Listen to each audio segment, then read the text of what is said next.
हरे कृष्णा. सर्व भक्तांचे स्वागत आहे प्रातःकालीन श्रीमद भागवतमच्या पाठामध्ये. आपण श्रवण करीत आहोत श्रीमद भागवतमचा दुसरा स्कंद विसर्ग याच्या अंतर्गत अध्याय 6 पुरुष सूक्ताची पुष्टी, भाग 3. ब्रह्माजींनी नारद मुनींना सर्व काही विस्ताराने सांगितलं की कशा पद्धतीने त्यांची उत्पत्ती, सर्व देवतांची उत्पत्ती आणि ह्या जगतामध्ये सर्व जी तत्व आहेत त्या सर्वांची सुद्धा निर्मिती भगवंतांपासूनच होते. तर भगवंतांच्या उपासनेसाठी ब्रह्माजींनी इतस्ततः बघितलं तर त्यांना दुसरं काही नाही, फक्त भगवंतांचे अवयवच दिसत होते. कारण त्या जगतामध्ये सर्व काही जे प्रकट आहे ते भगवंतांच्याच अवयवांचं प्रकटीकरण आहे. असा अनुभव केल्यानंतर ब्रह्माजींनी भगवंतांची यज्ञ रूपाने, अधिष्ठान रूपाने पूजा केली. आणि त्यानंतर पुढे श्रवण करूया. ब्रह्माजींनी जी परंपरा सुरू केली भगवंतांच्या पूजेची, भगवंतांसाठी त्यांच्या प्रत्यर्थ यज्ञ करण्याची, ती प्रथा नंतर त्यांच्या पुत्रांद्वारे, शिष्यांद्वारे, प्रजापतींद्वारे सुद्धा पुढे राबविली गेली हे सांगत आहेत. ततस्ते भ्रातर इमे प्रजानां पतयो नव अयजन व्यक्तम अव्यक्तम पुरुषम सुसमाहिताः. हे पुत्र नारद, त्यानंतर तुझे सर्व 9 भाऊ अर्थात ब्रह्माजींचे पुत्र, जे नंतर प्रजापती झाले, प्रजेची उत्पत्ती करून संसारामध्ये सर्व जीवांना त्यांनी प्रकट केले. व्यक्त आणि अव्यक्त या दोन्ही रूपात भगवंतांची त्यांनी पूजा केली. भगवंतांना प्रसन्न करण्यासाठी त्यांनी सर्व यज्ञ अनुष्ठान संपन्न केले. ततश्च मनवा काले ईजिरे ऋषयो परे पीतरो विबुधा दैत्या मनुष्याः क्रतुभिर विभुम. त्यानंतर प्रजापतींनी केलेल्या यज्ञ अनुष्ठानानंतर मनुष्यांचे पिता अर्थात मनु, महर्षी, पितृगण, विद्वान पंडित, दैत्य आणि त्याचबरोबर मनुष्यांनी सुद्धा मग भगवंतांच्या प्रसन्नतेसाठी यज्ञ करण्यास सुरुवात केली. दैत्य सुद्धा देवतांचे भक्त असतात, परंतु ते भगवान विष्णूंना मानित नाहीत. जसे हिरण्याक्ष, हिरण्यकशिपू, रावण, कुंभकर्ण या लोकांनी ब्रह्माजींची पूजा केली आणि वृकासूर सारख्या राक्षसांनी शिवजीची पूजा केली. परंतु सर्व काही वर प्राप्त करण्यासाठी, जेणेकरून भगवंतांची युद्ध करता यावं. आणि देवतांची पूजा फक्त शक्ती प्राप्त करण्यासाठी ते करतात. आणि ते भौतिक सुविधा प्राप्त करण्यासाठी, आनंद प्राप्त करण्यासाठी, कोणता? फक्त भौतिक आनंद प्राप्त करण्यासाठी हा सर्व कार्यकलाप करीत असतात. परंतु भगवंतांचे भक्त जसे प्रल्हाद महाराज, नारद मुनी हे एकनिष्ठ भक्त असतात. ते कोणत्या भौतिक सुविधांसाठी नाही, केवळ भगवंतांच्या सेवेचीच इच्छा करतात, कामना करतात आणि भगवंतांच्या चिंतनामध्ये लागतात. त्यामुळे त्यांना भौतिक संसाराची चिंता करण्याची आवश्यकता राहून जात नाही. ब्रह्माजी नारद मुनींच्या आता प्रश्नांच्या उत्तरांचे सार सांगत आहेत.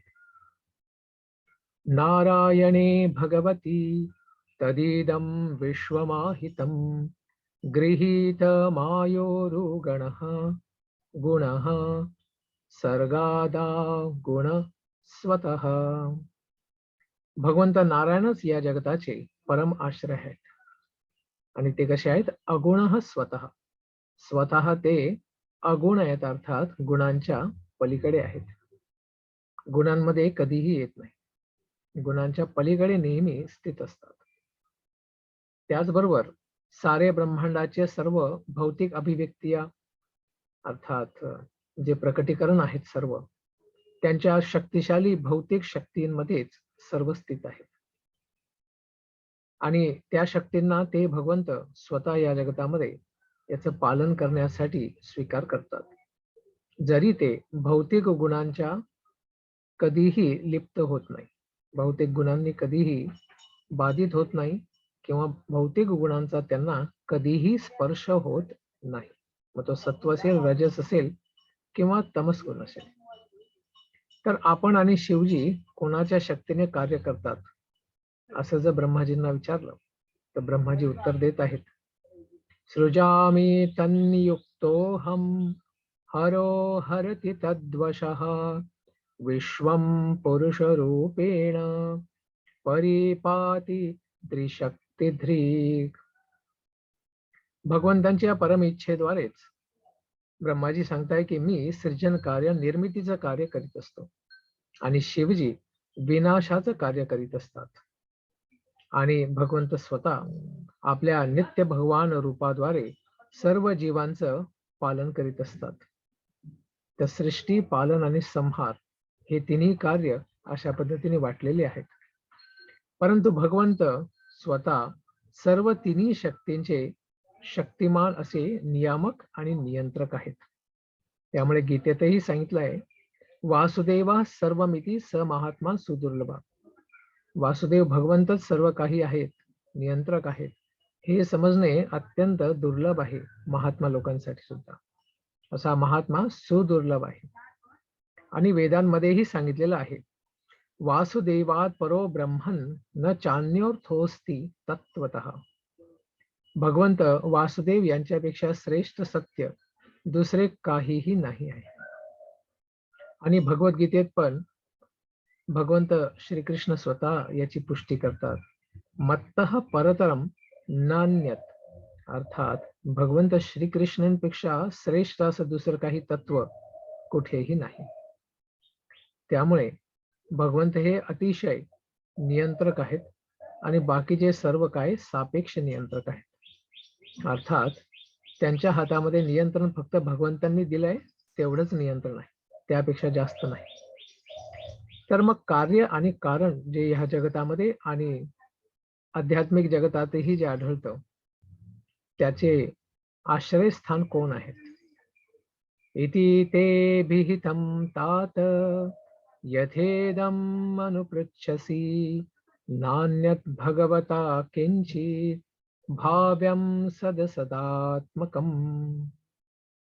प्रिय पुत्र नारद, तू जे मला काही आधी विचारलं होतंस त्याला मी पूर्ण उत्तर दिलेलं आहे आणि ते सविस्ताराने उत्तर दिलेलं आहे. तू आता हे निश्चितपणे जाण की तू जे काही बघतोस किंवा जे काही ऐकलेलं आहेस, मग ते कारण असो किंवा त्याचं कार्य असो, दोन्हीही, मग ते आध्यात्मिक असो किंवा भौतिक जगतांमध्ये असो, ते सर्व काही पूर्ण पुरुषोत्तम भगवंत यांच्यावरतीच आश्रित आहे आणि दुसरी कोणतीही गोष्ट या सर्व गोष्टींना आश्रय नाही देऊ शकत. त्यामुळेच ब्रह्माजी सांगतात, ईश्वरः परम कृष्ण सच्चिदानंद विग्रह अनादिरादिर गोविंद सर्व कारण कारण. भगवंत काय आहेत? सर्वांचे आदी आहेत आणि ते अनादी आहेत, त्यांच्या आधी कोणी नाही आणि सर्व कारणांचे ते कारण आहेत. तर नारद मुनींनी बरेचसे प्रश्न विचारले, त्याचं उत्तर ब्रह्माजींनी दिलं. तर ब्रह्माजी इतके महान आहेत की सर्व ज्ञान जीवांना ब्रह्माजींकडनं प्राप्त होतं आणि ते ब्रह्माजी भगवंतांनी दिलेला सर्व संदेश जीवांना सांगतात की त्यांचं कल्याण कशा पद्धतीने होऊ शकतं. तर त्यांचे शब्द जसे आहेत तसे सर्वांनी स्वीकारले पाहिजेत, हाच नियम आहे. तर त्यांचे हे दिव्य शब्द सदा सत्य होतात असं कसे? तर याचं उत्तर देत आहेत. जर आपल्यालाही सर्व शब्द खरे करायचे असतील तर आपण काय केलं पाहिजे हे ब्रह्माजी इंगित करीत आहेत.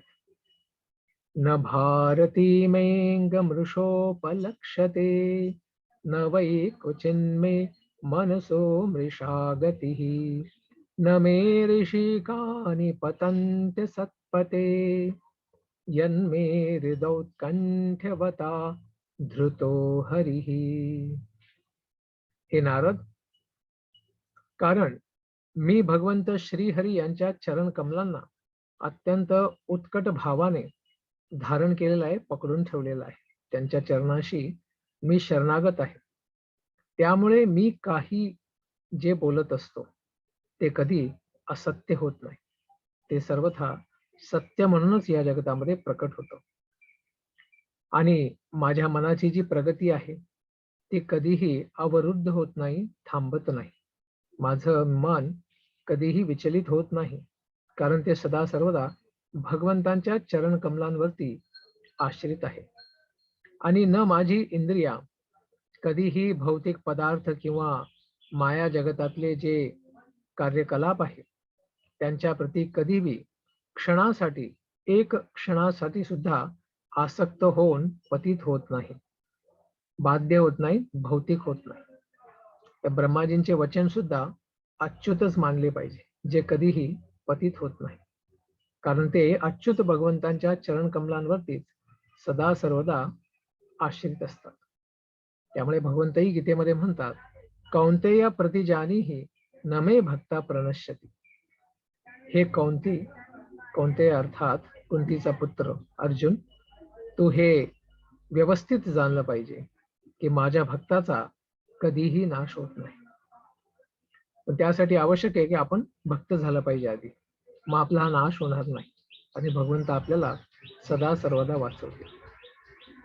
तर याची पुष्टी गीतेतही भगवंत करतात की जर भगवंतांच्या चरणांशी कोणी शरणागत असेल तर या माया जगतातल्या तिन्ही गुणांना तो सर्वथा पार करेल.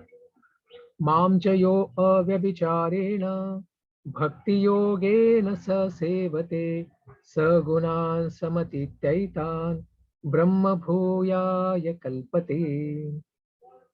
सगुणान् समतीत्यैतान्, तो गुणांना पार करेल जो व्यभिचार रहित शुद्ध हृदयाने माझ्या भक्तियुगामध्ये लागेल. आणि गुणांच्या पलीकडे तो जाईल, आणि गुणांच्या पलीकडे केवळ भक्तच जाऊ शकतो आणि भगवंतांची प्राप्ती करू शकतो.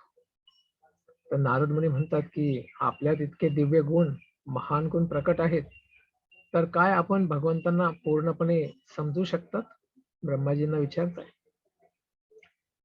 सोहम समाम्नायमयस्तपोमयः प्रजापतीनाम् अभिवन्दितः पति आस्थाय योगं निपुणं समाहित स्तं नाद्यगच्छं यत आत्म संभवः.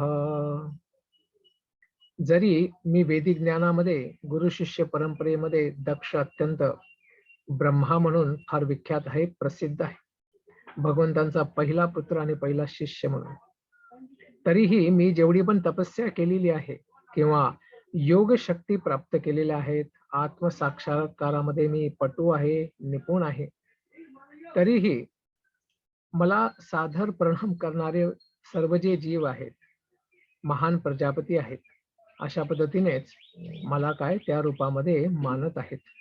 तरीही मी भगवंत श्री हरींना पूर्णपणे समजू शकत नाही, कारण ते माझ्याही जन्माचे मूळ उद्गम आहेत, कर्ता आहेत, पिता आहेत, माता आहेत.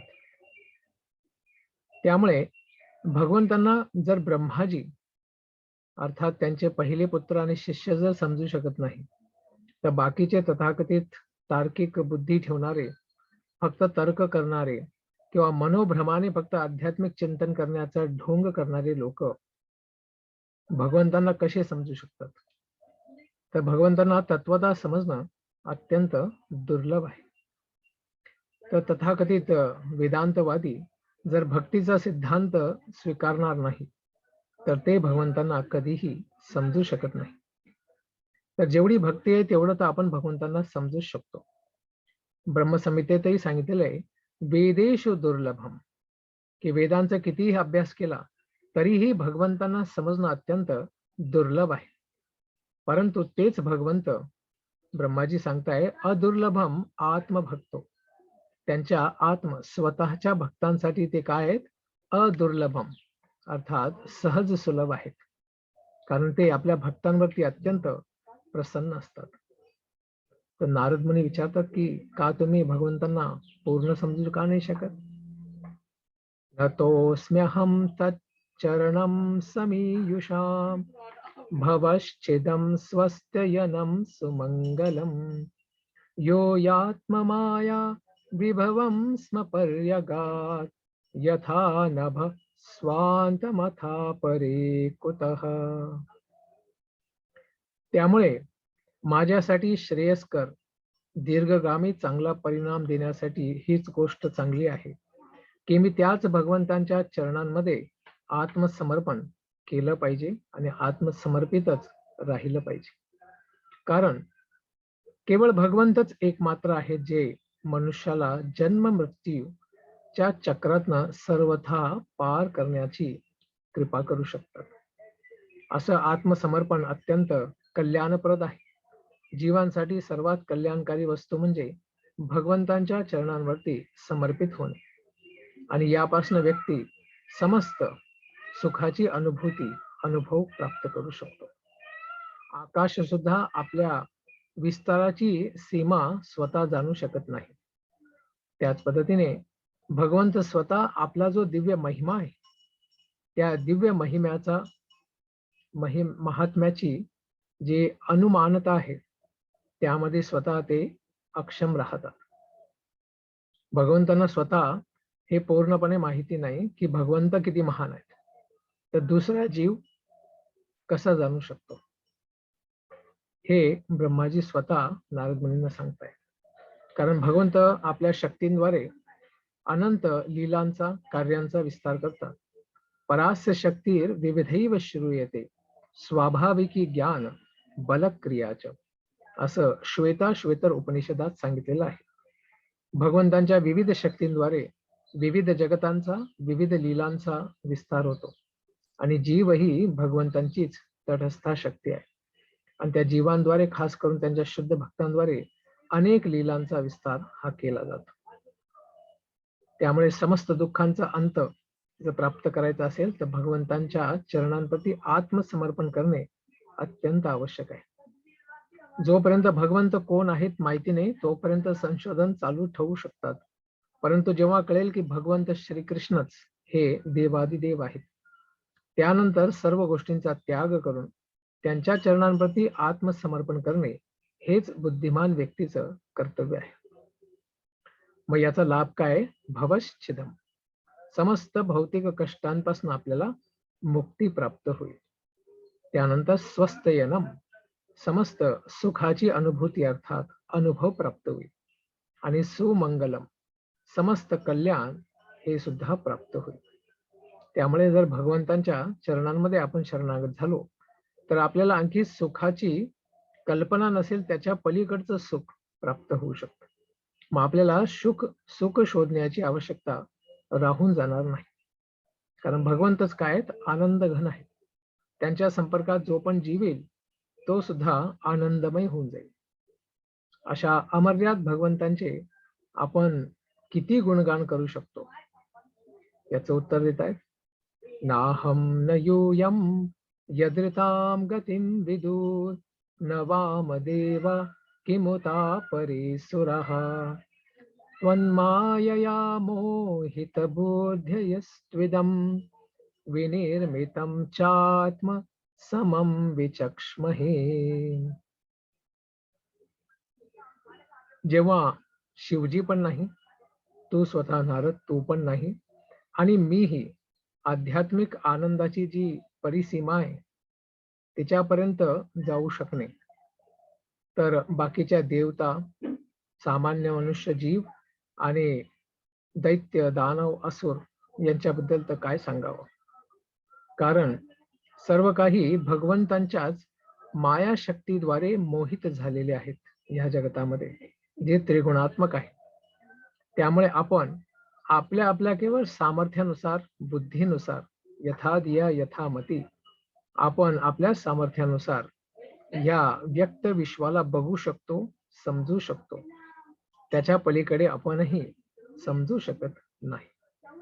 तर जेवढी पंखांमध्ये शक्ती असते तेवढा पक्षी हा आकाशाचा पार पाहू शकतो, परंतु त्यावरचा आकाश तो बघूही शकत नाही आणि त्याचा अनुभवही घेऊ शकत नाही. त्याच पद्धतीने आपल्या मती आणि बुद्धीनुसार आपण भगवंतांना तेवढंच समजू शकतो, त्याहून अधिक नाही. भगवद्गीतेत पण सांगितलेलं आहे, त्रिभीर गुणमयैर भावैर एभी सर्वम इदम जगत.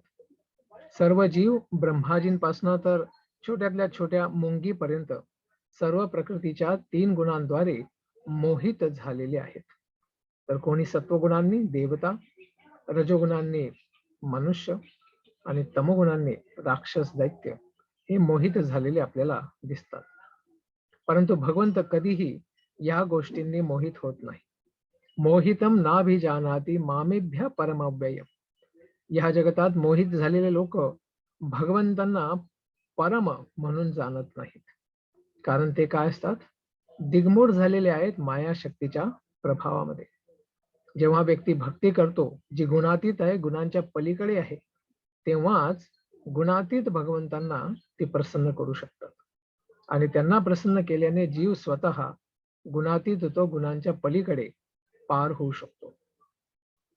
अशा भगवंतांचे गुणानुकथन मग का केले पाहिजे हे ब्रह्माजी सांगतायत. यस्यावतार कर्माणि गायन्ति यस्मदादयः न यं विदन्ति तत्त्वेन तस्मै भगवते नमः. त्यामुळे आम्ही सर्व पूर्ण पुरुषोत्तम भगवंत यांना सादर प्रणाम करत असतो. ज्यांचे अवतार आणि कार्यकलाप, त्यांच्या लीला यांचं गायन केल्याद्वारे भगवंता स्वतः महिमा मंडित होतात, त्यांच्या महिमेचा प्रसार होतो. जरी ते आपल्या यथार्थ रूपामध्ये फार कठीणतेने आपण त्यांना जाणू शकतो. फार कठीण आहे भगवंतांना जाणणे. परंतु ये यथा माम प्रपद्यन्ते, ज्या भावाने भक्त भगवंतांकडे जातो त्याच भावाला भगवंत सिद्ध करतात. आणि जर कोणाला भगवंतांना समजून घ्यायची इच्छा असेल तर त्या पद्धतीने भगवंत त्याला दृष्टांत हृदयामध्ये देत असतात.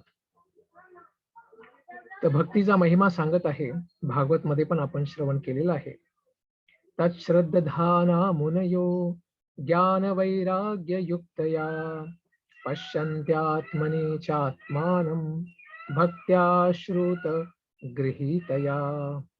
निष्कर्ष हाच आहे की भगवंतांना कोणत्याही विधीने पूर्णपणे समजू शकत नाही.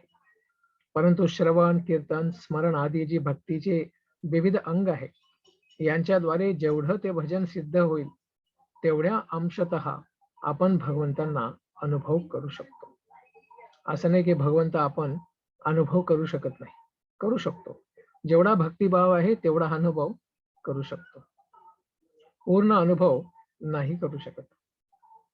तर ब्रह्माजी मुख्य सृजनकर्ता कारणदक्षाय विष्णू यांच्याबद्दल सार सांगत आहेत, ज्यांनीच संपूर्ण जगत निर्माण केलेलं आहे.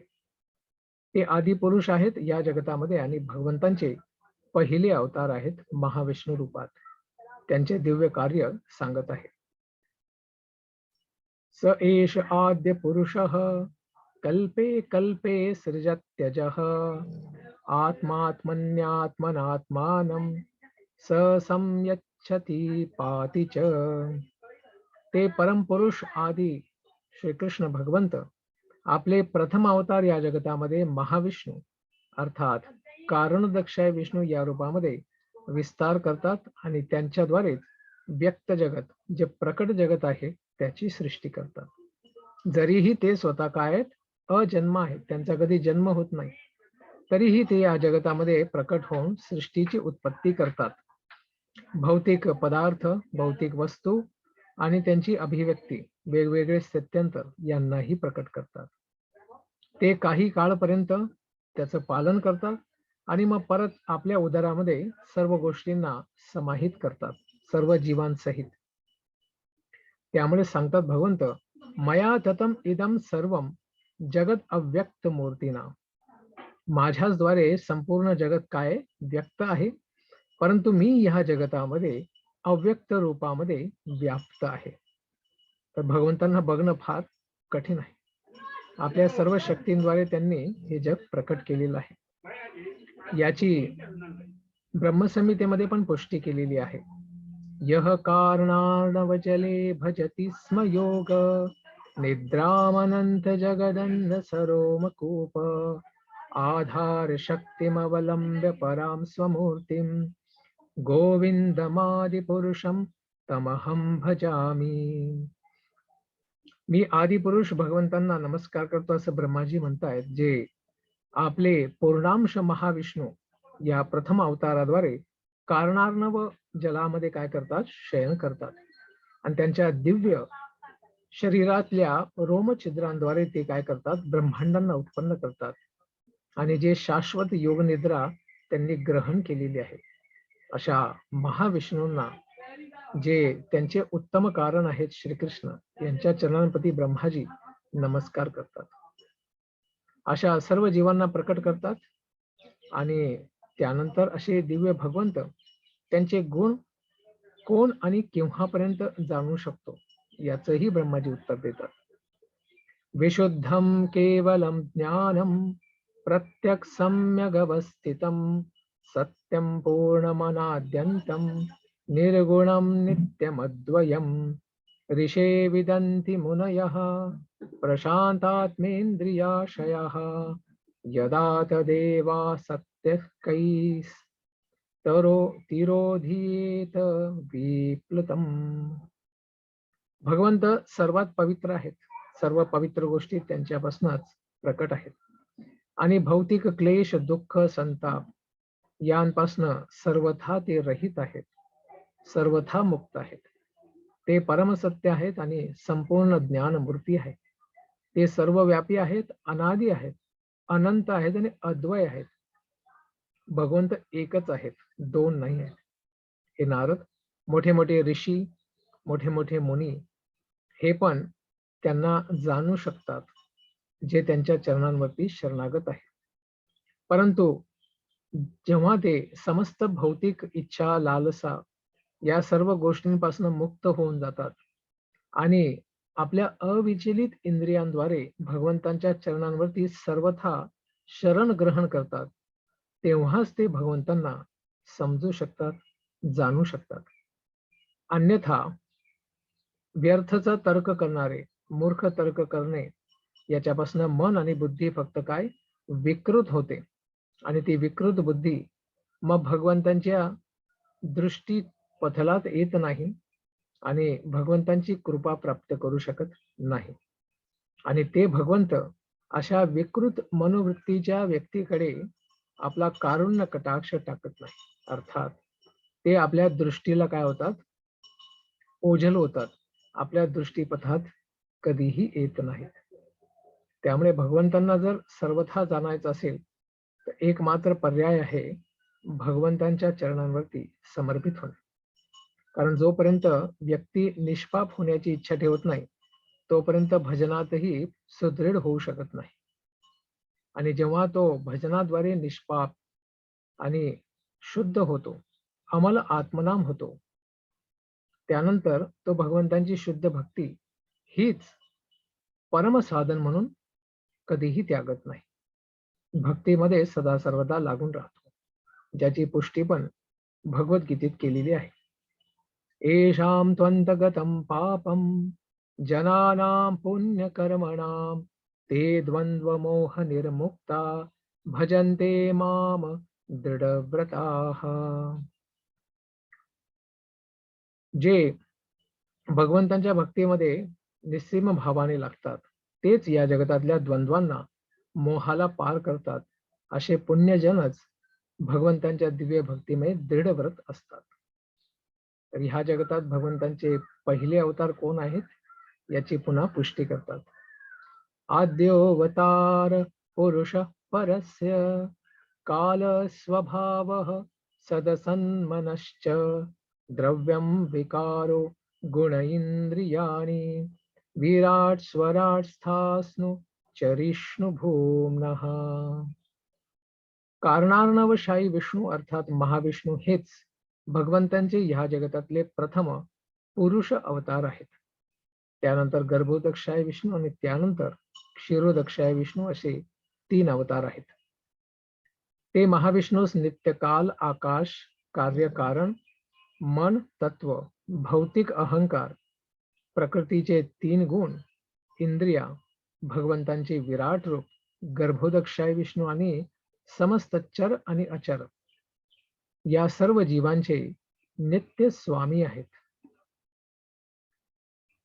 असे भगवंत आपल्या फक्त एक श्वास एवढ्या वेळासाठी संपूर्ण ब्रह्मांड प्रकट करतात आणि तो श्वास परत आतमध्ये घेताना सर्व ब्रह्मांडांना आणि जीवांनाही आपल्या उदरात घेतात. असे हे महान आहेत महाविष्णू. तर ह्या जगातील विभूती साक्षात मग भगवंत तर नाही आहेत ना? याचं उत्तर देत आहेत, तत्वम परम रूप वदस्वरूपम, अर्थात अस्वरूपम. भगवंतांचं ते रूप नाही आहे. मी स्वतः अर्थात ब्रह्माजी, शिवजी, भगवान विष्णू, दक्ष आदी प्रजापती, तू स्वतः नारद आणि तुझ्याबरोबर दुसरे कुमारगण, तुझे भाऊ इंद्र, चंद्र यांच्यासारखे देवता, सर्व आदित्य, भूलोकाचे नायक, भूलोकाचे नायक, अधोलोकांचे नायक, गंधर्व लोकांचे नायक, विद्याधर लोकांचे नायक, चारण लोकांचे नायक, यक्ष, राक्षस, उरगांचे नेता, सापांचे नेता, ऋषी, मोठे मोठे दैत्य, मोठे मोठे नास्तिक आणि अंतरिक्ष पुरुष आणि मृतक, प्रेत, सैतान, जिन, कुष्मांड, मोठे मोठे जलचर, मोठे मोठे पशु पक्षी आणि अन्य शब्दांमध्ये जे ज्या गोष्टी व्यक्त होतात, जसे बल, ऐश्वर्य, मानसिक आणि ऐंद्रिय कौशलता, शक्ती, क्षमा, सौंदर्य, विनम्रता, ऐश्वर्य आणि जीवांना प्रकट करण्याची जी शक्ती आहे, मग ते रूपवान असो किंवा रूपविहीन असो, ते भले किती विशिष्ट सत्य तथा भगवान यांचे रूप वाटत जरी असतील या जगतामध्ये, तरीही वास्तविकतेमध्ये ते तसे नसतात. ते भगवंतांचं स्वरूप नाही आहे, भगवंतांच्या शक्तीचं प्रकटीकरण आहे. ते सर्व काही भगवंतांच्या शक्तीचे काय आहेत, अंश मात्र आहेत, भगवंत नसतात. त्यामुळे कोणी या जगतात स्वतःला भगवंत म्हणत असेल तर त्याच्यासारखा मूर्ख दुसरा कोणताही नाही. तर ब्रह्माजी पुरुष अवतारांबद्दल आता विस्ताराने बोललेले आहेत. आता लीलावतारांबद्दल सांगत आहेत. पुरुष अवतारांबद्दल जे श्रवण अत्यंत मोक्षकारी आहे. या जगतात जो 3 पुरुषांना जाणतो तो मोक्ष गामी बनतो, हे 3ऱ्या स्कंदामध्ये सांगितलेले आहे. त्याच पद्धतीने काय लीलावतारांबद्दल जे श्रवण आहे ते काय लाभ देते बरे, हे सांगत आहेत. प्राधान्यतो या नृष आममन्ति लीलावतारान् पुरुषस्य भूम्नः आपीयतां कर्णकषाय शोषान् अनुक्रमिष्ये त इमान् सुपेशान्. हे नारद, आता मी एक एक करून भगवंतांचे दिव्य अवतार जे आहेत त्या अवतारांचं मी वर्णन करेन, कारण भगवंतांचे अवतार तर अनंत आहेत, परंतु काही काही मुख्य अवतारांचं मी काय करेल, नाम अनुस्मरण करेल. आणि ज्या लीला अवतारांच्या रूपाने प्रसिद्ध आहेत या जगतात, खास लीला करण्यासाठी भगवंत प्रकट होतात, त्यांचंही स्मरण करेल आणि तुला सांगेल. कारण त्यांचे कार्यकलाप, दिव्य लीला यांना कानाने ऐकणे हे कानातल्या संचित जो मळ आहे त्याला सर्वथा काढून टाकते. अर्थात कानातला मळ म्हणजे जे आपण चुकीचे तर्क, वाद, अवतारवाद आणि काय काय भ्रामक गोष्टी ऐकलेल्या असतात, हा कानाचा मळ आहे.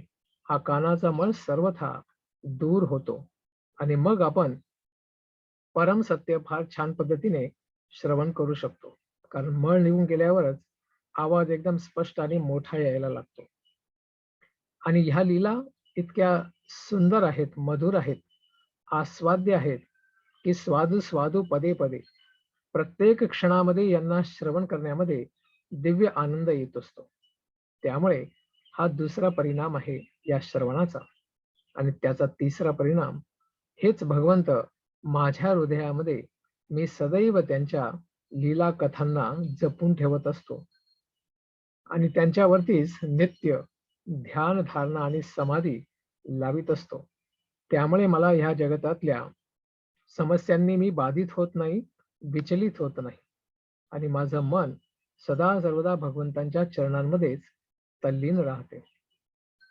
तर या दिव्य अवतारांचं वर्णन केलं जाईल पुढच्या अध्यायामध्ये, अध्याय 7वा. या पद्धतीने श्रीमद भागवतमचा दुसरा स्कंद विसर्ग या अंतर्गत अध्याय 6वा पुरुष सुक्ताची पुष्टी याचे तात्पर्य संपन्न झाले. धन्यवाद. हरे कृष्ण.